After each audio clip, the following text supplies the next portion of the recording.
People would talk about, earning yield on their Bitcoin. And it sort of struck me at some point along my journey that I was on, has yield me freedom to live according to my values. So the number of changes I've made in my life that at times have been inconvenient even, have made me feel more free. The average class of 2025 comes in and they think that their job is to go buy as much MicroStrategy stock as they possibly can or something. It's like that's their version of what they think Bitcoin is. It's not like there's this CEO or this board of directors that are driving this huge marketing budget to help people understand Bitcoin on the 6 o'clock news. I don't check the price. I love nothing more than a dip because I earn more sats. It doesn't matter. If I have more sats today than I had yesterday, which is the goal, I have more freedom. If you aren't holding your own keys, you are accepting counterparty risk somewhere. You could just lose it all. They could be rehypothecating funds. They might just not have your Bitcoin. The minute somebody can shut you off from using your Bitcoin, it is no longer censorship resistant. Today I'm delighted to have with me Mr. Michael Jordan. No, not the famous basketballer. Michael Jordan, who is the Chief Growth Officer of a company called the Bitcoin Way. He is really out there sharing the global message of self-sovereignty. He's got decades of cybersecurity expertise. And the thing I love about Michael is he's all about what Bitcoin truly represents, which is freedom, go up. Michael, welcome to the show. Delighted that you said yes to my invitation. Looking forward to the chat, buddy. Yeah, thank you for having me. I can't believe this is our first time actually connecting face to face like this. We've been in chats together. We've watched each other's content, I think, and it's good to finally be here. I appreciate it. Yeah, great, man. Thank you. And I think it's a little later in the day for you, sort of midday for me. But I wanted to start today, Michael, by touching on this thing that I often hear you say, which is the yield on Bitcoin is freedom. And I think this is a really powerful statement because so many people, as you know, come into Bitcoin for the number go up technology and the power of compounding. But why is it that you think that freedom is such an important aspect of Bitcoin that is overlooked by most people? It's a good question. Well, so that concept came to me because people would talk about, earning yield on their Bitcoin. Hopefully that some of that rhetoric has died. But I know when I came into Bitcoin just 3 years ago, there were BlockFi, Celsius, all these exchanges you could, put your stack there and earn yield. And the smart people were asking, well, where does the yield come from? And one of the big complaints from the TradFi folks has always been, well, Bitcoin doesn't have yield and there's no cash flow. And so what's the point? And it sort of struck me at some point along my journey, what I was yielding from being in Bitcoin and not necessarily just owning Bitcoin and taking self-custody of Bitcoin, although that is obviously a big part of it, was the learning journey that I was on has yielded me freedom to live according to my values. Some of them values I've had for a long time, and some of them values that have formed since finding Bitcoin. But the number of changes I've made in my life that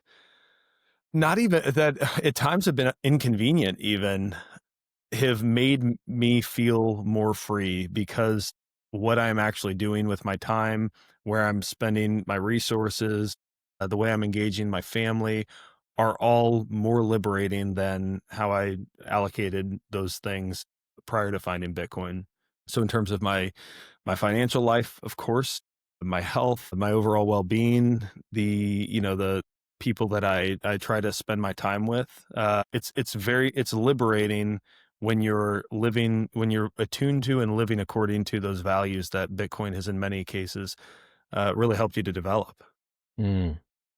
Yeah, it's such a powerful thing, isn't it? And I talk about this often. Don't come to Bitcoin just for the wealth acceleration. Come for it for the sovereignty side of things. And I want to get into the services you guys offer in terms of why you guys are so gung-ho on self-custody and what this means for really optimizing your portability in terms of your wealth, sovereignty, all of those kinds of things.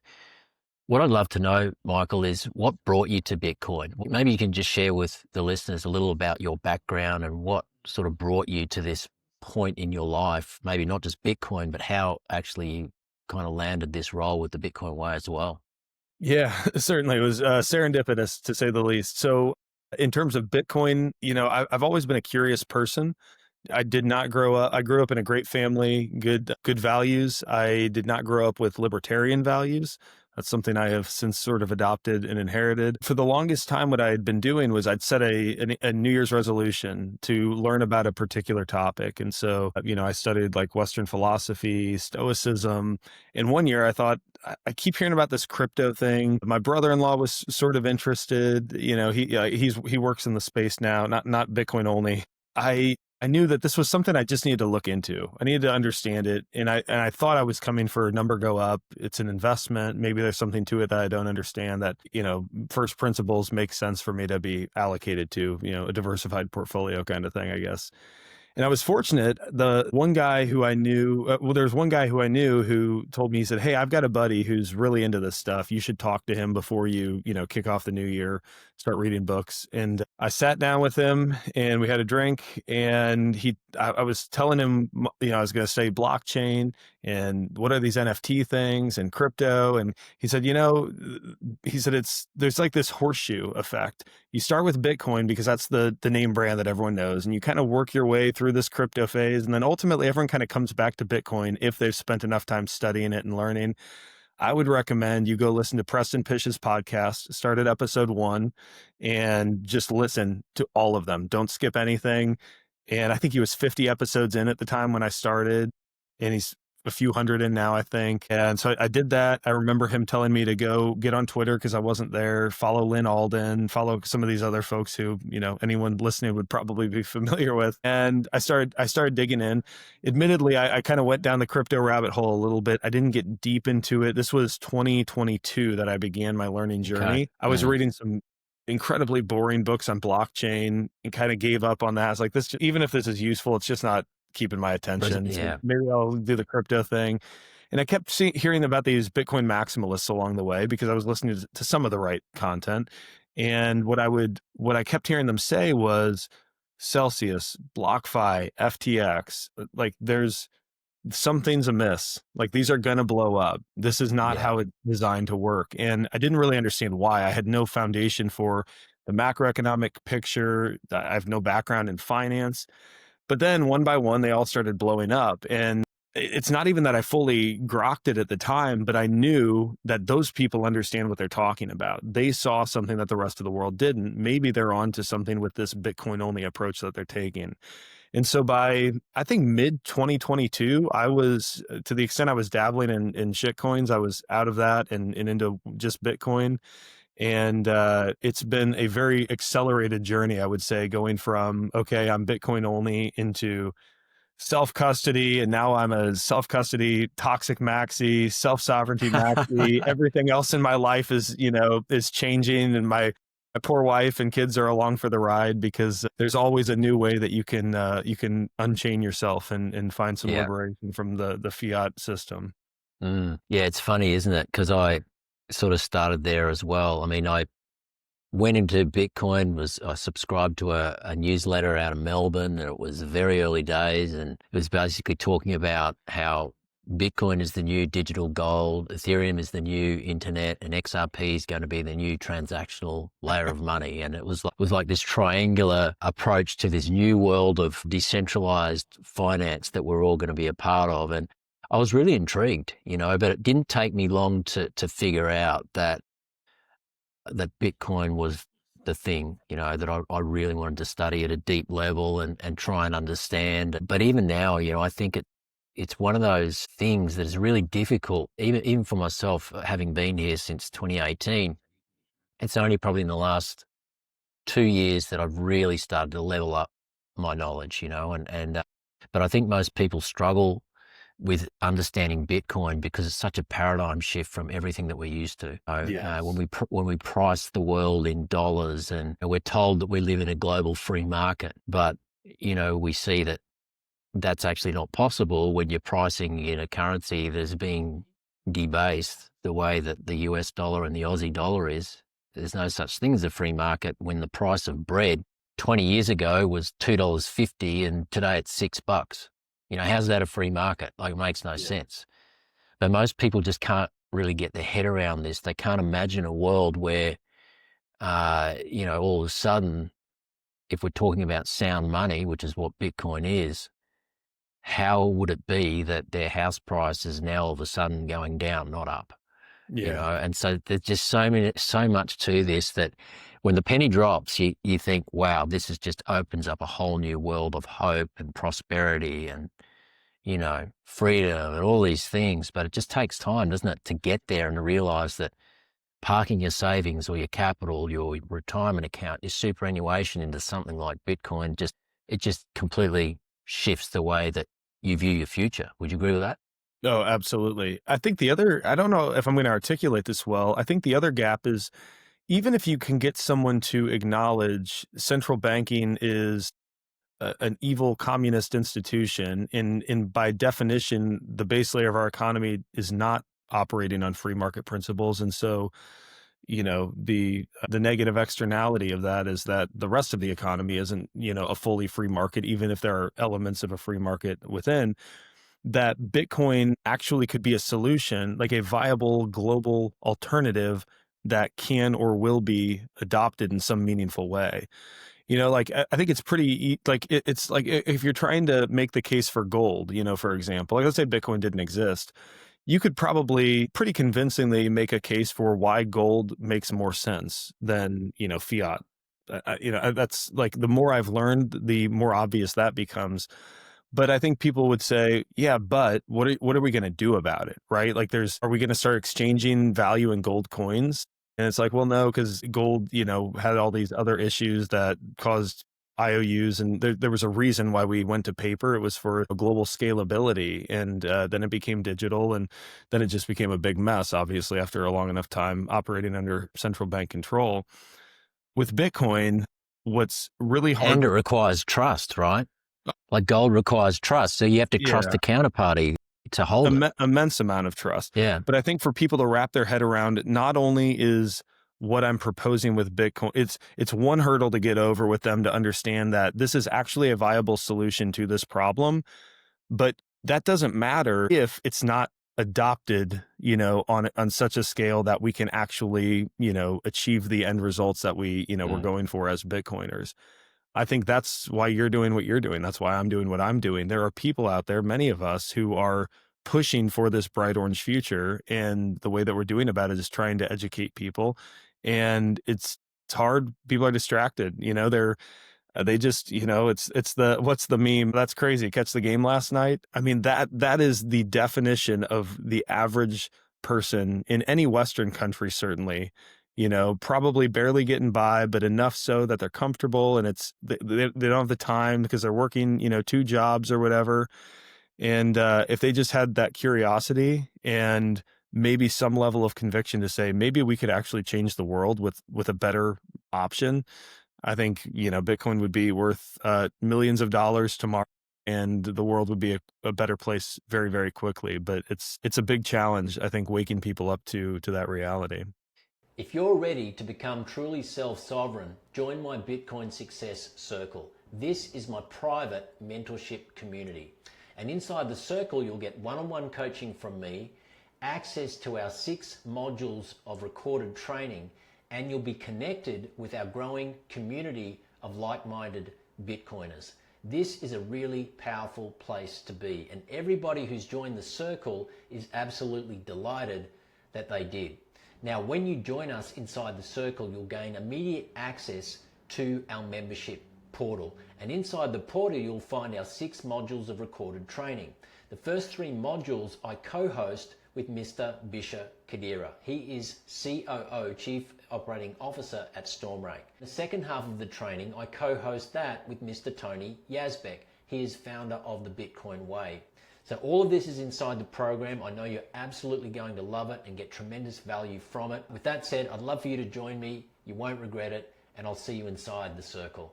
Yeah, and when it comes to a marketing department, well, you guys who are listening to this show, we're it. We are the Bitcoin marketing department. So it's not like there's this CEO or this board of directors that are driving this huge marketing budget to help people understand Bitcoin on the 6 o'clock news, advertisements, commercials. It's not like that. It's like you are relying on learning about a decentralized transformational monetary protocol from decentralized media. That's the only Right. way you're really going to learn about it at a deep level. And so, it's the sort of thing that's going to take time. And I think this really speaks to why those people who are listening to this type of content, Michael, listening to your show that you guys do a few times a week and tuning into me and other people, I keep saying I think that those people are in the top 5%. And I would probably go as far as to say that they're in the top 5% of the top 5% in terms of their aptitude for what Bitcoin is doing, the way that it's repricing the legacy financial system, what it stands for, what it could mean to their future, how this is all going to play out in terms of mass adoption globally. Guys, Michael and I and our peers who have taken it upon ourselves to help educate you, we are it. We are the marketing department. Yeah. The challenge is finding that audience, because there are still so many people glued to their TVs watching mainstream centralized media, and they do Mm. no service. But then you've got, candidly, I mean, part of the reason I get so frustrated with the crypto crowd and even certain folks within the quote unquote Bitcoin space is, my belief is many are doing a disservice and distracting from the core points. Like I think some of them are many are well-meaning, but I think a lot of times the narratives around some of these shiny objects that are just distractions from the ethos of Bitcoin, as I believe it to be, of, buy spot, take self-custody, protect yourself, your privacy, hold, but then buy things with Bitcoin, spend and replace, all of those things. And we've got so many distractions from those tenets that I would say are the ones that we really need to espouse as a, a community, if you want to call us the Bitcoin community. And so people come in and I think they're confused right away, especially now in 2025. I mean, I bet the average class of 2025 is comes in and they think that their job is to go buy as much MicroStrategy stock as they possibly can or something. It's like that's their version of what they think Bitcoin is. And unless they stumble across someone who's saying, hey, fine, maybe it outperforms, maybe it doesn't, but that's a fiat product and it's got fiat returns, it's got fiat tax implications, and it's not, there's nothing about strategy that makes you more sovereign. It might make you wealthier, but it's speculative. We don't know if it will. It will not ensure your self-sovereignty into the future. And so I think it's an uphill battle when you have those sorts of narratives conflicting with even within the Bitcoin only crowd. Yeah, no, I'd agree with that. And I want to spend some time kind of pushing on that point, Michael, in a little bit here about ETFs, treasury companies, and how, Bitcoin as a sovereign asset kind of is the opposite of what people are buying there. But we'll get into that in a moment. What I'd love to touch on here, I'm really curious to find out, and I'm sure my audience is too, even though you guys and you personally and the Bitcoin Ways ethos is all about self-sovereignty. When it comes to Bitcoin's price, now, right now, there's some people who are getting a little nervous. There's a lot of uncertainty out there. We've seen Bitcoin's price dip down to, I think it's about 92,000 US dollars right now. Uh, do you pay much attention to the day-to-day price movements? How are you feeling right now? Does your outlook change? The way you spend Bitcoin, because obviously you earn Bitcoin as being a part of a Bitcoin-only company. How does the price movement play into your psyche around this? Not really at all. I know there are a lot of people who say that, and I think, it's more of a meme than it is really Mm, a frame of mind.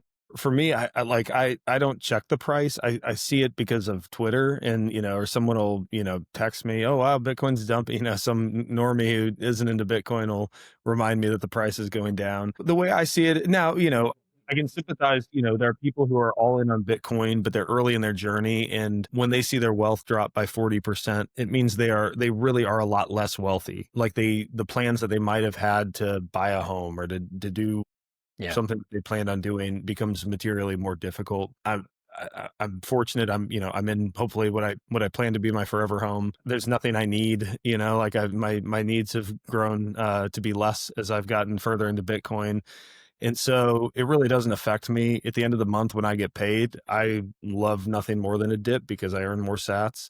And I think we actually were talking about it on our show today, both our spaces this morning and the show that came out this morning after that. We had talked about when we recorded yesterday. We were talking about this dip because it's what people are interested in. Our message is never, you know, price predictions. It's always who cares? It doesn't matter. Like because the yield on Bitcoin is freedom and not guaranteed financial wealth over some, predetermined time horizon. It doesn't matter. If I have more sats today than I had yesterday, which is the goal, I have more freedom because I have extracted value from the fiat system, opted out, dumped it into the freedom system of Bitcoin, and that's good enough for me. So, I think I become more radicalized every day. My distrust for politicians continues to grow, both sides of the aisle here in the US and everywhere around the world as I look at the news. And so I assume we have headwinds and we don't have a pro crypto president, except maybe to the extent it pumps his bags in the short term or something. But I assume the worst of those people because that's what they've taught me to do. And that doesn't mean that they can defeat an open source, globally decentralized protocol like Bitcoin, especially when the attributes of Bitcoin make it such that people will desire it. It is the ultimate money. It is not perfect, and that's the reason why people talk about this ossification versus more development. I'm an ossification guy. I think it's just good enough, and we shouldn't tinker with it too much. But price is, it's what are we at right now? We're at 90, 92. yeah, 92,000 US dollars. And tomorrow we could be at 60 or we could be at 200, and neither of them would surprise me. Neither of them would faze me unless the underlying fundamentals of Bitcoin change or the underlying fundamentals of the macroeconomic picture change. There's no reason to assume that Bitcoin's going to do anything but earn you more and more freedom into the future, both financially and in all of the other ways I've described. Yeah, I agree. And for me, I don't pay attention to day-to-day price movements. And sometimes I have a coaching call with somebody, or somebody in my mentorship community says, hey, is today a great time to buy sats? And my attitude is that every day is always a great day to buy sats. But of course, as the price does dip, it does give you that bit of a kick up the backside to say, hey, if you got a bit of spare cash lying around, or whatever it might be, this is probably a good time to back up the wheelbarrow or the truck and get as much as you can. And I think if it did fall to 60K, and I heard some calls the last couple of days that it could go there. I mean, I don't think it will, but if it did, I mean, I'd be borrowing or stealing whatever I could just to stack, because we know that in 5 years' time, that's not where it's going to be, right? Yeah, completely. It's just keep holding it, spend when you can, replace it. We want to encourage the circular economy, businesses to accept Bitcoin, but in general, you should end each day with the same or more sats than you began. And I think you'll be very happy 5, 10 years from now if you do that. Yeah. And guys, just to put a cap on this around price movement, because I want to spend the rest of today's session really talking with Michael about the Bitcoin Way's mission. I want to talk about the sovereignty side of things, Plan B, all that sort of stuff that more and more Bitcoiners are starting to really lean into at a deep level and pay attention to. But just to put a cap on this price thing, what's really important to understand is that Bitcoin's price over the past 5 years, if you price it in dollars, is up 400% over the past 5 years. Some people are nervous or have been, put out a little bit because they bought Bitcoin a month ago and the value of their stack in dollars is down 15 or 16%. So we always keep saying you've got to lower your time preference. You've got to zoom out. You've got to plan for the future. Bitcoin is an asset that will take care of you if you have that, 4, 5, 10-year time horizon. And so it's just important to realize any short-term movements down, you might feel like you're in a bit of a hole. It's only a matter of time, and you're going to see the value of those Satoshis, that Bitcoin that you hold, just continue to go up over the long Yeah. term. I couldn't agree more. I think if there's a mantra that you can sear to your brain, it would be lower your time preference. I've actually thought I've got a good home gym here that I, wake up early, go down there, get my workout in. And I've thought about plastering on the wall, lower your time preference. So every morning when I walk down there, that's the first thing I see. And it's just a good reminder that what I'm dedicating that time to, in terms of my health, like that's a low time preference activity. But as I start my day, that's what I need to be orienting myself toward. And I think once that becomes really a habit that you develop, like a mindset that you just live with every day, the price movement really becomes irrelevant. I think it also requires study and your conviction to grow. If you're 5 days into your Bitcoin journey, yeah, okay, these dips are going to concern you. I get that. I don't want to Mm. be unsympathetic, but if you've been around for a few years, you should be far enough along that you know better than to let a little dip be any more than a buying opportunity. Yeah, and we were around when, well, I was around when FTX collapsed, and everyone said, "Well, that's it. Bitcoin's done. It's finished. It's all over." And look what comes out of the ashes. You Yeah, know, just it always this does. this yeah, and it always does exactly. Michael, what I'd love to move on to now is just a bit of a segue into the Bitcoin way and its mission, Mhm. because from where I sit, there's no other company on earth doing what you guys do. Can you just share a little with my audience as to what makes the Bitcoin Way such a unique company in terms of the services it offers in the Bitcoin space? I think there are probably a handful of things that make us unique within the Bitcoin space. I've been with the team coming up on 2 years now, and first of all, I'll just say there are very few people in this world that I trust more than the team that I work with every day, and I don't say that lightly. I've been fortunate, even in my corporate career, to get to work with some great people, and next to family and a very small but close group of friends. I mean, the Bitcoin Way that are the best people I've ever met. What we do I think is different is that there are no compromises. There are no shortcuts in what we do. We will not KYC our clients. We will not support hardware that's not open source. We will not support hardware wallets that aren't air gapped, Bitcoin only. We don't cut corners at any stage of the process. We train our clients to take 100% self custody. So we don't KYC you. We don't want to know how much Bitcoin you have. You never share a key with us. You don't even have to show your face. The only thing you need to engage with the Bitcoin way is obviously the hardware necessary to set up in self custody, but a computer with a camera or not, if you don't want to show your face, you don't have to. It's nice to have the personal connection, but we understand some people don't. And we can help train just about anyone to take proper 100% self custody of their Bitcoin with no counterparty risk, no invasion of privacy.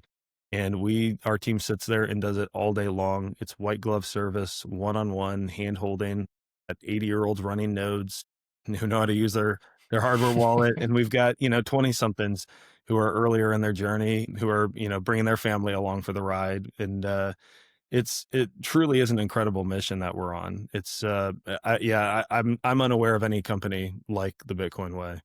Mm, I'd agree, and that's why I became a private client. I annoyed you guys to the point where I had 3 introductory calls before I actually signed up.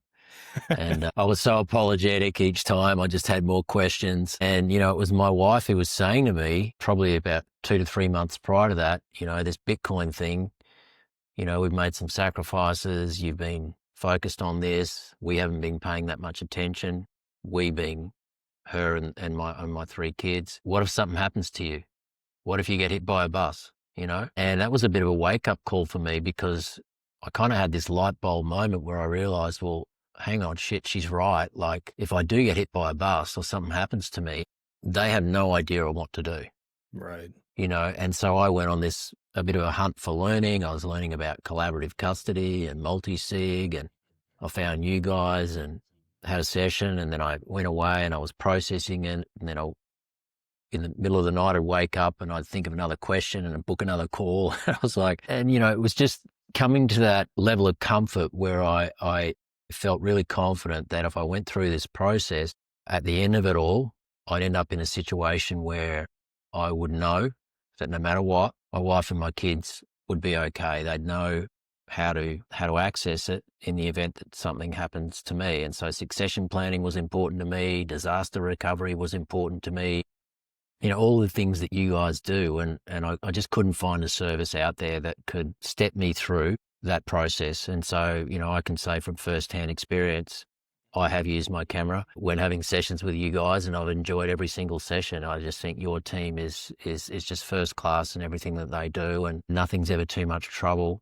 I've had times where I had a situation where my node stopped working, we had a Wi-Fi issue here and an outage. I just posted a message in the Signal chat. Hmm. I think maybe 30 minutes later, one of your team jumped in. It might have been, I think it might have been Ahmed, and he just said, "No worries, man. I could hook you up this afternoon," and jumped on a call. We fixed it in 10 minutes. Yeah. So I tell things you what, like that. Yeah. yeah, that's an underrated, folks listening. One of the, besides, white glove training, one of the things we do is we set up a private Signal chat where you've got access to our entire team, and we're dispersed across many time zones. It would be rare that you would have probably much more than a 30-minute wait to hear back from one of us. And, one of the Mm. recognitions we have is there's no customer support service for, Bitcoin. But there are people who have questions, and people who wake up in a panic because they don't remember something, or they think maybe they took a misstep somewhere along the way, and they need someone to bring them that peace of mind that there's always someone in your corner, always someone available to be helping you. And then, we've got ongoing services as well, where we'll do like a Bitcoin boot camp once a quarter. We'll revisit your skills, train you up on the things that maybe you're lacking in. I mean, I would say I'm biased, except I was a client before I started working with the team. That's how I found out about them. I heard Tony on, I think it was Safedin's podcast a few years back, and I had the same experience you did. It just, it clicked. We are nothing if not patient as a team. They, talked me through every step of the way. And I'm a semi-technical guy. I could have sat around and watched YouTube videos and figured it out perhaps. I've got young kids. I've got a busy life, and for me, it was worth working with someone who did this day in and day out, all day, every day, and I knew wasn't going to lead me astray when it came to any sort of technical challenges or anything, any comprehension gaps that I might have. So, I Mm. I can say wholeheartedly that I love what the team's doing. I wouldn't be here if I hadn't had that experience. And with your cybersecurity background, Michael, am I right in saying you have a degree in cybersecurity Yeah, or? yeah. So what I would say, I've got a sort of a technical educational background. Graduate was in management first, or I'm sorry, undergrad was in management information systems. Graduate degree in cybersecurity management. I never worked as a cybersecurity practitioner. I was always in Mm. like enterprise sales roles. So I was selling to CIOs, technical teams, in combination with the legal teams, usually compliance solutions mostly. So I would say I have a grasp on the concepts. I'm probably one of the least technical people on the Bitcoin Way team now. Right. Okay. No, I was just wondering, sort of, when you came to the Bitcoin Way, were you looking through their service through that lens? Were you thinking in terms of, cybersecurity and IT? Were you sort of over the technical details, or were you kind of, I'm going to leave that to them. They're the experts. I don't need to sort of quarantine what they're doing or anything like that. Yeah, I think what I knew was I knew that there was going to be critical data that needed to be protected, and Mm. I should trust their approach because I knew that they had cybersecurity backgrounds as well, and that this is again what they do all day, every day. But when they explained it to me as someone with that background, it made a lot of sense how you would go about Okay. it. And like I knew that my seed phrase needs to be kept offline, stamped into metal, and I didn't know though, like you've got other information related to your wallet that you need to keep. Where should that go? How do you secure that? And I could have come up with a makeshift solution, but they had an open source plug and play solution that made it very simple that, I could have spent hours researching which option should I go with. And they just said, hey, we don't make compromises. Here are our criteria. Use this. It Yeah. just works. And so you don't have to trust the Bitcoin way, the way that we talk about Bitcoin being trustless, but you need to trust that the reason you're engaging with us is because we are the experts in a methodology that has been proven over several years and through the expertise of people who have been operating sort of even outside of the world of Bitcoin in cybersecurity for much, much longer. Yeah. Yeah. So one of the, I guess, the hallmark of what you guys do, and when it comes to self-sovereignty, it's impossible to achieve financial self-sovereignty with Bitcoin unless you do this. But the thing is, you guys do is it's uncompromising when it comes to self-custody. Self-custody is the only way, in your view, to really benefit from everything that Bitcoin has to offer. So in your mind, Michael, just for the listener who may be fairly new to this and finding their way, why must people hold their own keys? Why is it so critical that they do that? That's a good question. There are probably a lot of reasons I could come up with. So first and foremost, if you aren't holding your own keys, you are accepting counterparty risk somewhere. And it could be the counterparty risk could be a potential financial issue. Like if you keep your coins on an exchange, for example, you could just lose it all. They could be rehypothecating funds. They might just not have your Bitcoin, FTX, anyone. If you're trusting a third party to hold one of your keys in some sort of a multi-sig, you're trusting that they're not going to have a data breach, that your sensitive information. I know a guy who he didn't lose coins on Mt. Gox. He was hacked later on, and he's very certain that the way they tracked him down was through his KYC information with Mt. Gox. They knew who to target. That's also a great way to face a $5 wrench attack. Is those sorts of data breach risks. You've also got someone on the back end in those sorts of companies who have access to your information for customer service purposes and can see when you transact, and they have downtime for maintenance of their applications. Maybe you'll get access to your Bitcoin in a few hours, hopefully, but they can shut you off. And then it's no longer the minute somebody can shut you off from using your Bitcoin, it is no longer censorship resistant. And to me, Mm, that is a hallmark of self-sovereignty, is that nobody can stop you from using it. You don't need permission. You don't need to wait until that window of application maintenance is over or something like that. And if you begin to dissect the alternatives to self-custody, to 100% self-custody, you begin to realize you're compromising somewhere. Maybe it's a compromise you're willing to make, but if you're a self-sovereignty maximalist, then none of them are compromises you're going to want to make, because it's a potential evasion of privacy. It's regulatory risk. It's a 6102 attack, which is the gold confiscation here in the US that we refer to. You can go down the line, and there's something in anything but self-custody. 100% self-custody. mm. Yeah, I talk about that a lot too, just that how important it is for people to understand, even though it's a little daunting at first. If you're used to outsourcing your banking and your wealth, and it's just how we've been brought up, and then all of a sudden someone's saying to you, hey, be your own bank. They're going, Yeah. what? It's a hard enough decision for me to make just to buy Bitcoin. Now you're telling me I've got to learn how to manage it myself as well. So, Yeah. so I understand people getting freaked out. How do you guys manage that when somebody comes to you and they say, I'm jumping in the deep end here. I don't really trust myself. What if I lose my keys? I'm not great. I can't even remember my debit card PIN number. Mhm. How do you guys approach that, with a newbie? It's probably one of the bigger challenges when you're trying, because what we do is not easy. I think we've systematized it, and we perhaps make it look easy, but probably convincing people that self-custody is the way is one of the biggest challenges. I would say maybe the reservation a lot of people have is, well, I could mess this up because, I'm a single point of failure. And I think that is just a misrepresentation of the situation. You're only a single point of failure in self-custody if you choose to be. For Right. example, let's say you have something like a seed phrase, which for folks who don't know, that's basically if your hardware wallet's broken, you use your seed phrase to, reinitiate your private keys on a new wallet. So it's your ultimate backup. You've got to have your seed phrase. You cannot lose your seed phrase. So if you make one copy of your seed phrase and you're a forgetful person and you can't remember where you put it, your Bitcoin might well be gone. But if Mm, you have, several trusted people in your life where you're going to split up, I'm going to keep a copy. And I'm going to tell my spouse where that copy is, someone, who I trust very intimately. And then I've got, a family member, in another jurisdiction I'm going to give them half of my seed phrase. I'm going to give someone else another half. Well, now there is no single point of failure, right? Like you have redundancy built in. We also have one of the things we'll help our clients set up besides the passphrase is a 25th word. Besides the seed phrase is a passphrase, that 25th word. And your passphrase needs to stay separate from your seed phrase, obviously, because if you have it all in one place and it's breached in some way, if someone breaks into your house and accesses your safe or whatever, now they've got access to your Bitcoin. But that's something that you could keep digitally. While you would never keep your seed phrase digitally, you can keep your passphrase digitally, or you could write it down. You could share that with someone, because if they don't have access to your seed phrase.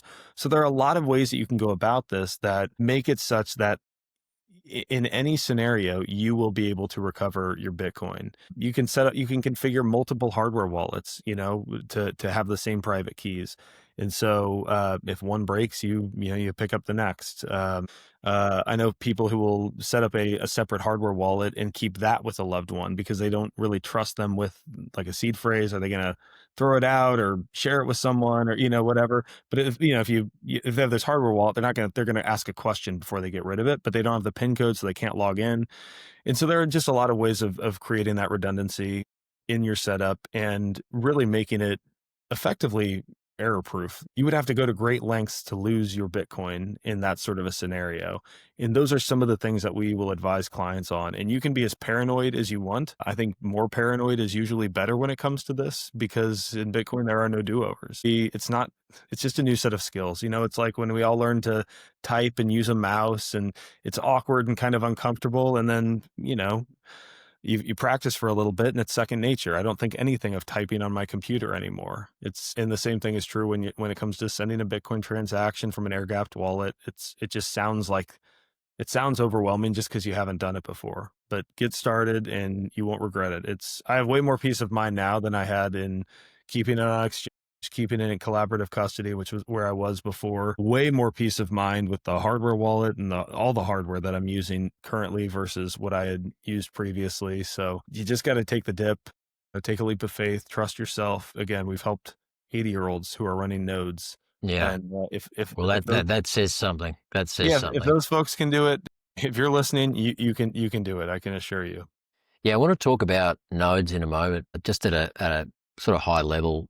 I don't want to get too technical today, Michael, but just on the hardware wallet thing, there's a lot of products out there. So if people are coming into Bitcoin for the first time, and you've said a lot already today, that you recommend air gapped, open source, why is it that on the market there are products that don't fit that bill? I guess there's a lot of products that support a myriad of other cryptocurrencies, not just Bitcoin. Why is it so important that people really focus in on these devices that are air gapped, Bitcoin only, and open source? What are the reasons for that?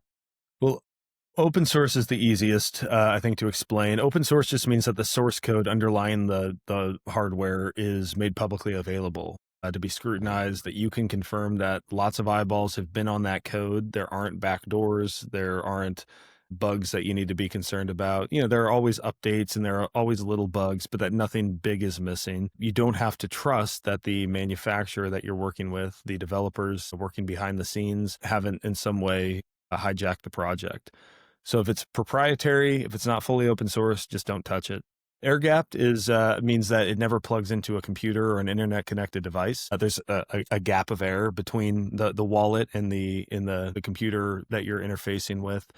So you use a QR code or a micro SD card to pass information back and forth to transact. And both very easy to do. Again, new set of skills. And why is that important? Why is that so important? Well, because anything connected to the internet is susceptible to malware. You don't know most people don't know what's on their computer. Certainly the average person is, using their computer for a number of purposes. They've got cookies dropping on their browser. They're clicking links in emails. And, unless you've just gone to incredible lengths to lock that down, and most people are, to the extent that they're doing that, are using proprietary tools that they don't know how effective they are at, stopping these threats. And even, I remember one of the things I learned in my cybersecurity background is like these antivirus softwares, they're, maybe 25% useful because the threat vector is always changing. There's always new malware hitting the market. And, and if someone knows you have Bitcoin potentially because of KYC purchases or custodial solutions you've used, you're going to be a target. And, you want to just make sure that you're not plugging the one device with the keys to the kingdom, the keys to your Bitcoin into a computer that you can't be 100% confident is free of spying eyes, malware, anything like that. And then Bitcoin only, two reasons for this. One is, sort of philosophical, and we want to support the folks who we think aren't out to scam the world, who aren't simply opportunists trying to make a buck on whatever, other crypto nonsense project they can. The other reason is more practical, because when you're building technology to accommodate multiple blockchains, multiple crypto technologies, you have to make concessions somewhere to allow for that. And it's not good or bad, right or wrong. We don't want to be referring our clients to buy software that someone had to make a concession anywhere. We want them to be buying this. If this is the generational wealth we all believe, there is no reason to concede because we have options that we recommend that are Bitcoin only, air gapped, fully open source. And so just don't settle. It doesn't make any sense. I mean, the price point difference is negligible, if at all, and it's not worth it's not worth sacrificing or potentially sacrificing something that you've worked very hard to stack. That's going to be the underlying monetary technology of the future. So don't compromise when it comes to your hardware Yeah. or software for that matter. And just to be clear, guys, the Bitcoin Way don't sell any hardware or Right. software for that matter. All that you guys do, if I'm right, Michael, is Mhm. you've basically surveilled the entire market for the best of the best in terms of applications and hardware, and you guys have set up a recommended list. Is that correct? That's right. When you sign up, you pay your invoice with the Bitcoin Way, you get an email, and we give you that list of here's what we recommend. And we have people come to us sometimes. They're like, "Hey, I just bought a," I won't name one, and we're like, "Great, throw it in the trash. Go buy go buy one of these. Sorry you wasted your money, but you should have talked to us first." But will literally not support anything else because if you get scammed, if you get hacked, if you get screwed, we don't ever want it to be pointed back to us that, oh, well, we helped them set up, this crappy hardware wallet and, just because they really wanted to use that one. I mean, our team is technically capable of doing that, but we will not compromise. Yeah, and I know when I joined you guys, one of the first things I did was I obviously once I moved my Bitcoin, I threw my old one in the trash. So it was kind of like cutting the cord, just moving over to this air gapped open source Bitcoin only arena. And but I just haven't looked back, and it's great now because when I talk to people, I can kind of convey to them right off the get go, I didn't do it right to start with. And Mhm. look, it may not have cost me in the long run, but I wasn't ultimately prepared to take that risk. So I sleep a lot better at night now knowing that I've set everything up the right way with the right hardware and software and all those things. Just on hardware, and then I want to move on into a few other discussion points here, Michael, but you guys are massive advocates for also running a node. And, it took me 5 years to realize the importance of running a node. Maybe we can start by just in simple terms explaining to people what a node is and why it matters. And then also maybe, is there a point in their Bitcoin stacking journey that you feel it's imperative that they run a node? Is it from the get-go? Is it from the very start, even they're just buying $1,000 worth of Bitcoin? Or is there a level where you think, okay, this is the time where you definitely should be doing this? Yeah, so a Node it looks like an Apple TV. It's like most of them, certainly the one we recommend is looks like a small computer. You keep or a small device like that. You keep it plugged into your router, so it's online at all times. And what it's doing is it's running the Bitcoin software. And so you hear about Bitcoin being decentralized, right? What that means is that there are a bunch of people around the world who are running these nodes. We've all agreed to the rules of the game. And if you've been paying attention to Bitcoin Twitter, Bitcoin X at all lately, you know that there are different implementations and that they don't all agree on certain things, but the consensus is identical. There will only ever be 21 million. Here's what a valid transaction looks like. A block can only be this big. And so I think a node is what makes you a participant in the Bitcoin network. I don't know that I could I don't know if I could call myself a Bitcoiner if I didn't run a node because buying Bitcoin is just an aspect of being engaged in the community, but it doesn't make you a part of the network. So I think everyone should run a node. Yes, if you're very early on in your journey, you don't quite get it. You have less Bitcoin than it would cost you to buy a node. I understand it might take you a little bit of time to get there. The two reasons I think it's really important, first and foremost, is I mean, just practically privacy. If you are sending a Bitcoin transaction and it is not routed through what your node does on one hand is it broadcasts transactions to the network. So I'm trying to explain this in simple enough terms, but you send a transaction you sign it with your hardware wallet, it sends from your computer, it goes through your node, and then it broadcasts to other nodes on the network. If you aren't running your own node, you're going through someone else's node. And so someone else can, you can sort of trace back, okay, here's where that came from. No one in the world has any idea where my node that that I run a node or where it is. And so when it comes, it's just, it creates this layer of privacy that I think is very important. And I think people are waking up to the importance of privacy in Australia, certainly in Canada, the Mm. UK, but even in the United States, I think people are waking. But the other thing it does is it adds decentralization to the network. Each node that comes online, it's not that it becomes harder, like you hear about like 51% attacks that like, could someone have enough mining a hash rate that they could, overtake the network and, roll back the blockchain and, double spend. It doesn't resolve for that problem. I think that ship has sailed. We're not being 51% attacked at this point. It would take, an act of God. What we're doing is we're making it such with each node that comes online, we make it harder and harder for an influential institution, government to say, BlackRock, for example, they've got a bunch of Bitcoin because of the ETF holders. We've decided that we want to have 42 million Bitcoin. We're gonna fork this thing, and all the Bitcoin that the folks who have purchased our ETFs, like that underlying Bitcoin is the asset, part of this new fork. They could conceivably do that if they wanted. It would be a foolish thing to do, but they could conceivably do that if they wanted.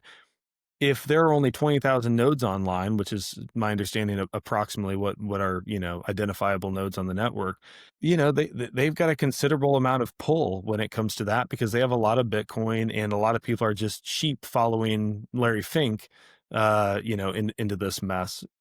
If there are millions of nodes online, it becomes much harder for him to say, hey, like my node's the one that matters. Just trust me, because everyone else is going to say, no, I signed up for 21 million Bitcoin. And it creates a display of force, I think, that, digital force that enables us to continue to operate Bitcoin as it was designed and to be less susceptible to influences that we certainly don't want to be susceptible to. Yeah, so the message really is become an active participant in what Bitcoin stands for. And the only real way that you can do that is by running a node because you are now contributing to the enforcement of Bitcoin's consensus protocol to the rules. Is that it? Yeah. And I would liken it to a vote, not in that like Bitcoin is not a democracy where each node, casts a ballot, but it's like one vote doesn't matter, but millions might. And I would say like this is sort of the message I give personally when I come on podcasts is I can't fix the whole world by myself, but what I can do is I can focus on the things I can control. I can homeschool my kids. I can take care of my body. I can, love my family. I can do all of these things. And my hope is that in doing that, I make this small contribution that creates a ripple effect into my community. I can run a node. My node is not going to fix the world. It's not going to save Bitcoin. But if I can run a node, I can help other people understand why they should run a node. They should make these small changes in their life. The net effect of that could be massive. And so it's really taking some ownership and some agency to recognize that you are a piece of the puzzle as a Bitcoiner. And if you care about this network and you want it to stay decentralized and secure, as Jeff Booth says, then run a node. Great advice, Michael. What I'd love to do, you just touched on family there, Michael. I'd love to hear a little about your kind of lifestyle and how Bitcoin has impacted that. Maybe first off, what does your family think of Bitcoin? Are they on board? Are they orange pill? Or you kind of, Michael's doing this Bitcoin thing, we'll let him go. How's your family with all this? So my wife doesn't understand Bitcoin, doesn't care. She's very supportive. She trusts me. I'm in charge of our finances, and I have not put any since finding Bitcoin. I have not put anything into a fiat financial product. It's been Bitcoin only, and she's great with that. My kids are young; they don't really appreciate what's going on. The rest of my brother, I told you offline, he's the one who is very philosophically aligned with me. He's got his own stuff that he's interested in. I can't get him to really listen to a Bitcoin, podcast or read a book. I got him to read some Rothbard though, interesting enough. So he's beginning to dive down that rabbit hole a little bit. And everyone else, I think, is, hey, cool. I'm glad you're doing what you're doing, but not a whole lot of curiosity on this front. So I pushed really hard for a long time, and I reached a point where I thought my relationships were more important than my orange pilling efforts. And it's a bummer, but it's probably the healthiest option I could have chosen. So how do you separate your work for the Bitcoin way and you spend so much time having these conversations with people. Is it challenging for you at times to separate the family from this headspace? Or I guess it would be a lot easier if everybody was like full on gung ho Bitcoin as well in your family and your social circle. Is that a challenge, or is it something that you just manage quite easily?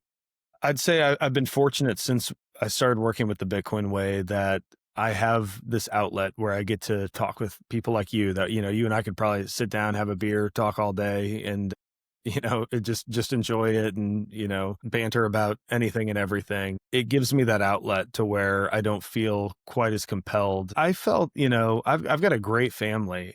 It's a lonely journey when you don't when you know this thing and you've got this passion and this interest and no one cares. It really it's like this, it's like no matter how many people are around, you kind of feel lonely. And I think many people have been there. So, getting to work with the team has been fantastic. I've been fortunate. I've got a couple of friends who have been, I have one friend who is here near where I live. I've gotten real close to the last couple of years who is very well orange pilled, and he went from a guy who I had just met to a guy that I text more than anyone outside of my family very quickly for obvious reasons because we just connect. But I would just encourage people keep, find. I haven't spent a lot of time at meetups, but it's because of the work I do. I have plenty of this interaction and not a lot of time with young kids. But find those meetups, find people that you can engage with. Reach out to the Bitcoin way. My DMs are open if you just want someone to chat with. Be happy to do that because I know how that goes. Awesome. And where you're at, are you in the Midwest? Yeah, yeah. St. Louis, Yeah, yeah. Missouri, Central United States. Okay. And have I heard you say before, Michael, that you're into kind of sustainable living? You want a bit of a property there? Are you guys pretty self-sufficient in your setup? Yeah, so not yet. We're working on it. We started growing an orchard. We started with some young trees, so it's going to be a couple of years before we're really making headway there. Talked about getting chickens because I live, my brother's house is 100 yards away from me. We bought this property together, so we've got like a little family compound going. I think that'll be something. My brother travels a lot for his work. I just work a lot of hours, and my concern with jumping onto that something like that would be just, do I have the bandwidth at the moment? I think as kids get a little bit older and are able to help lend a hand in a more meaningful way, we'll do a lot of that sort of stuff. But that is definitely the goal, is sustainability. In the meantime, I found some really good local, farms, ranchers, raw milk supplier. We go to the local farmers market every week during the summer and get, produce and that kind of thing. So I'm beginning to make more and more inroads into this network of people who can help me. My goal next summer, I just didn't prioritize it this year. My goal next summer is that everyone I'm working with, I'll have orange pilled and will accept my Bitcoin as payment. Awesome.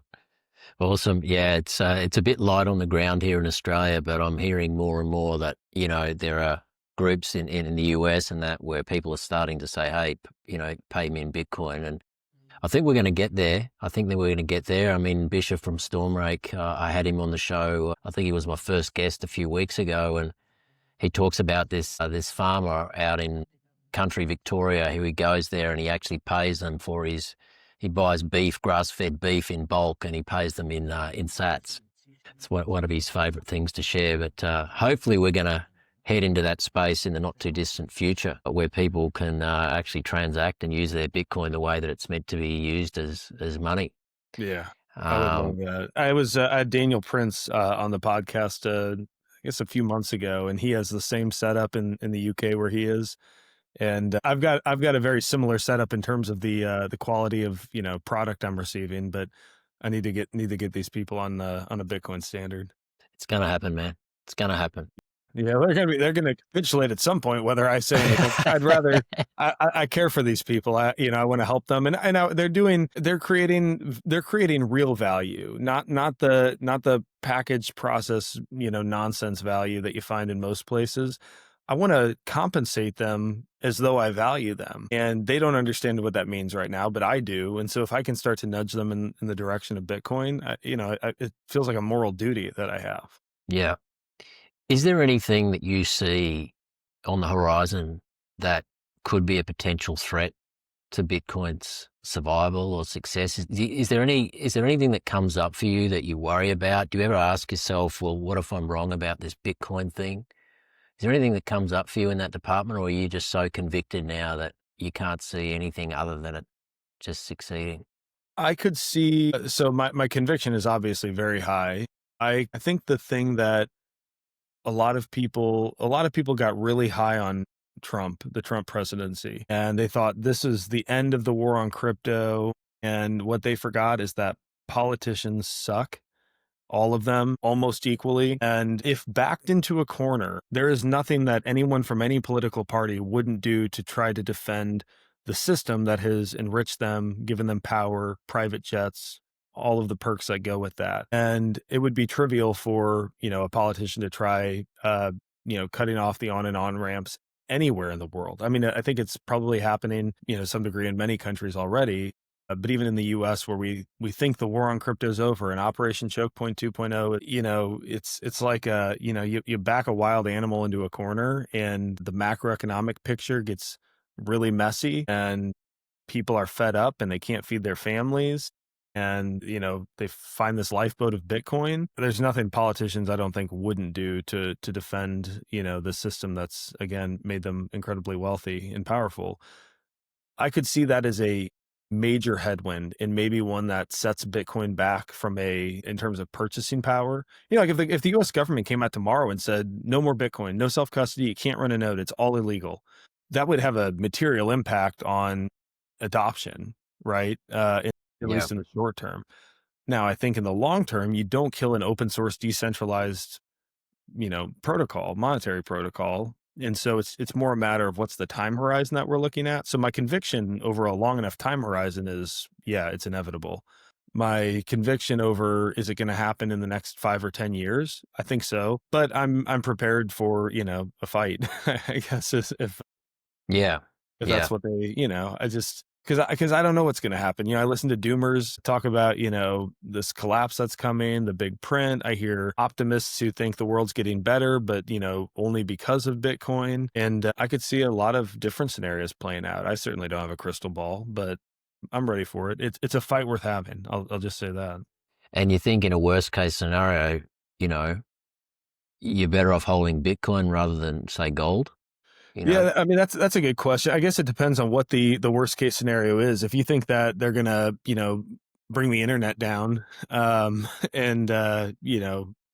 transacting in a physical currency is going to be required. Like I'm not like an anti gold like I think I still have like some silver coins that I've purchased Hmm. just for that kind of like as Yeah, sort of as a Armageddon, prepper. end of the world. Yeah, yeah, Yeah, like I don't like check the price of silver and wonder how my investment's doing. It's more like, hey, if I needed to get across a border and I wanted to carry my Bitcoin safely and, make them think I didn't have anything else, I've just got this little pouch of silver coins. I want to be adaptable and be able to navigate that situation. So I think there are, Mad Max sort of scenarios where yes, that could be valuable. Do I think that's the future of money? Not a chance. I think at most that's a very temporary dire situation that you might need to get through with physical coins, but mm, not a lot of people have them, so it's not very easily distributed. You could say the same thing about Bitcoin, but Bitcoin is incredibly easy to distribute very fast. If we got in a situation where people were desperate, I've got 20 merchants in my life that I could immediately start sending sats over the Lightning Network. hmm. And so now 20 Yeah, people yeah, have it. It's not like, I'm kind of going around and, trying to figure out how do I break up these gold coins or something like that and and distribute that. So I hope it's not gold because the governments sure have a lot of it and I don't want the governments to have anything valuable. yeah. Yeah, and it's the challenge with gold is, you know, what it's $4,000 an ounce or upwards of there, and it's like, how do you actually utilize it, right? Like as a Yeah. store of value, great, but in a worst case scenario where you might need some barterable items, or you know, to go to your local farmer or whatever to get some raw milk, you know, it's like, Yeah. yeah, I think you'd be better off maybe having silver coins for that kind of a thing. But look, we'll leave that conversation for another day. What I'd love to finish off on here, Michael, is just that the conversation around Plan B, because I hear that you guys are getting more and more inquiries from Australians, and I know this because I talk to a lot of Aussies myself who are getting into Bitcoin. But my understanding is that more and more Aussies are coming to you looking at a Plan B residency. Why would you say that is? What is the main thing that people are saying to you about their concerns with Australia and why they should be considering this? Well, I've heard a lot of different things. I think the unused bedroom tax is a new one you guys have proposed over there. I hear there's a view tax on the Gold Yeah, Coast. yeah. Cell phones are being confiscated at airports. If you don't open it, they're just going to detain you. But you probably have a much longer list of reasons why Australians would be looking to get out. But I think they recognize they being Australians, but people in many jurisdictions, I would add. I think, you know, the UK, Canada, for a lot of similar reasons. They look at the trajectory of government abuse of power and they say, this is, we really aren't, no one's standing up to this. And you know, one or two people aren't going to make a dent in the direction that the government's taking things. And I think they recognize it's like a last gasp for air of this fiat system. It's their last chance to maintain control, digital IDs, CBDCs. And I think Bitcoin alone will save a lot of people, but I think a lot of people, even with Bitcoin, will still suffer immensely if they are in the wrong place at the wrong time.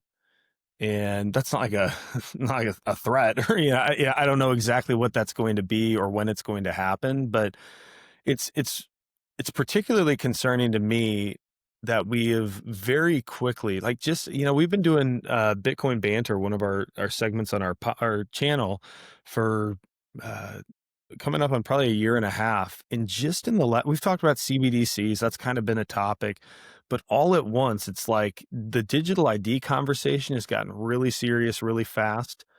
I know they're pushing it in the UK at the same time that the European Union is hoping to start rolling out CBDCs some more or less imminently. I think I've become radicalized on stablecoins. I think stablecoins are CBDCs, as Tony says, that just have not been activated yet. And there's a lot of, hype even within even Bitcoiners who are like, cheering on Tether.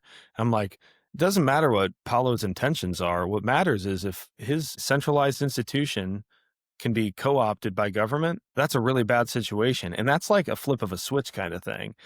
And so if you're not in the right place at the right time, like I said, you could be in a lot of trouble. And I think people are just realizing there are already places that maybe not for the rest of time will always honor my privacy and my freedom, but for now are a much better place and are, don't have a standing military, are neutral on, these skirmishes in the Middle East, are neutral on Russia, Ukraine. Like they just are sort of a friend to all and an enemy of no one. And that is probably a much safer place to be, whether it's a macro economic event, whether it's a world war, whether it's just about anything else. I think people are waking up to the reality that that might be, your plan B could pretty quickly turn into your plan A, under a variety of scenarios. Is there any scenario in your situation where you would see yourself leaving the US? What would need to happen for you to consider that for yourself?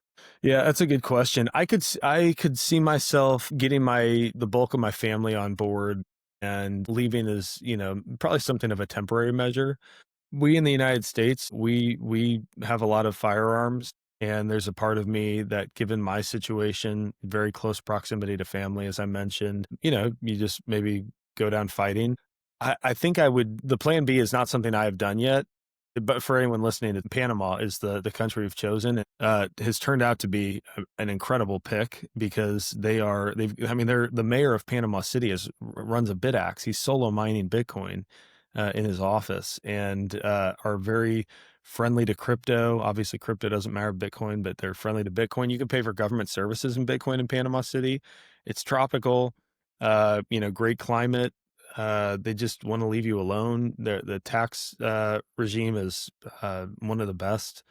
You can work your way to a citizenship and earning a passport, but you can get a temporary residency for a fraction of the cost of most of these citizenship by investment programs. And so I've only been in Bitcoin 3 years, so it hasn't changed my life materially in terms of wealth, and because early on I wasn't stacking as hard as I have been the last Yeah. 12 months. When it does, I think materially change my life, that will be a top priority for me though, is Yeah. getting a B. Because you're always better off with options, right? Yeah. And like you said, it's a plan B. It's not a plan A. I mean, you guys where you live and where we live, like the decision to leave, It's a things big would one. have to be, they'd have to be looking pretty dire, for us Yeah. to get our family on board in order to do that. But I do understand people who are saying, look, the future doesn't look great. We want to get out while we can.